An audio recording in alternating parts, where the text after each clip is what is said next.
Hello. Chepe over here. What's up? So it's been a little bit since your fight.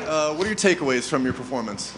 Man, it was good. I showed myself I got some heart. You know, it's a short notice fight. I put everything into the camp while we're getting ready, and I'm hope to go get these bruises fixed up and get back in there. And so heading into round 3, are you kind of thinking in your head what the scorecards might be, or are you just like, I'm just gonna go out there and let loose? Nah, I just let loose, man. I don't really look at the judges' scorecards like that. You know, like my plan was to go out in there and finish him. You know, I know his plan was the same thing. You know, we obviously were a good match and a good fight, but I think I obviously had the upper hand on him. And what was your game plan going into this fight?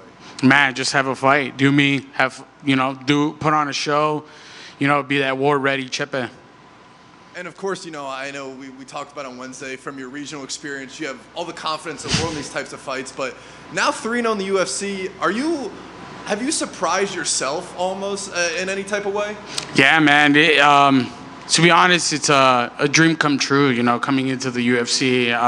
A dream since I was a little kid, and I'm still living it. I'm still enjoying it, and I'm still in it, I'm just very happy and proud of myself, and I'm just ready for the future. And we also talked about those crazy sparring sessions with Justin Gaethje. How do those really prepare you for a fight like this when it just takes a little bit extra to get the win? Yeah, man. Well, we obviously have some gear. If we didn't have gear, I think we would be a little cut up too, But yeah, man, those rounds definitely get me ready for fights like this. I like to thank my corners. They kept me really in it. I was a little hard on myself in there in the beginning, and then they kept me moving. They kept me busy. They kept me. I like to tell them to play me like a video game. Tell me exactly what to do, how to win, and we go out there and get that victory. Not every fighter is really that receptive to their corner. So what part of your career did you really learn, like, hey, I need to trust my coaches and take it in during the fight? Man, it was, your corner wants what's best for you, and I used to, back in the day when I was losing and stuff, I didn't listen to my corner from ignorance, immaturity, acting like I knew it all when I didn't know it all, So I just, I changed a new page in my life of listening to those people that really want me to win as much as I want to win.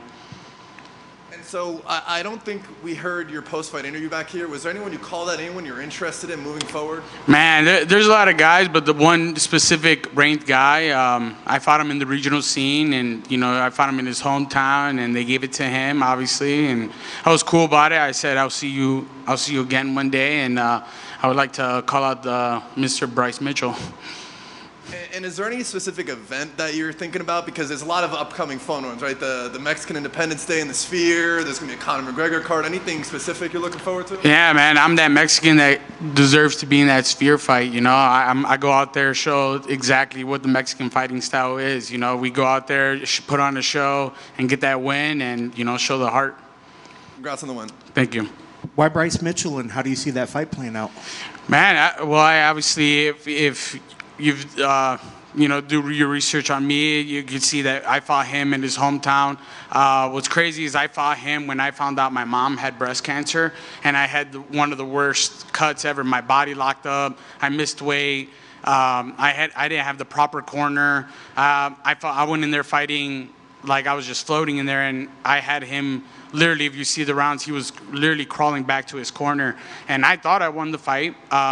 But, and he's a ranked guy. He's in front of me, so I'm like, you know what? Let me run that one back, and let's see if we could put on another show.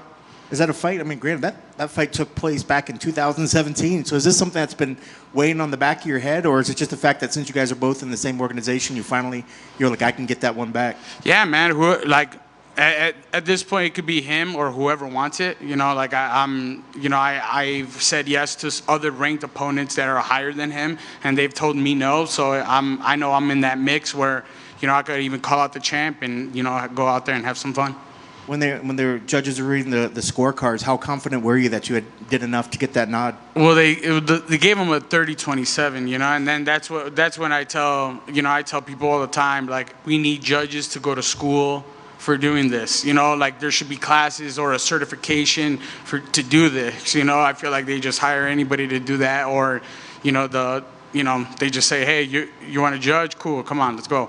But I feel like, you know, if, you know, it could be like ex-MMA fighters, you know, or somebody who's done it before, or referees or something, you know, like, you know, that judge obviously seen it in his hand, and, you know, I'm lucky to have two judges give it to me. Congrats on the victory. Thank you, man.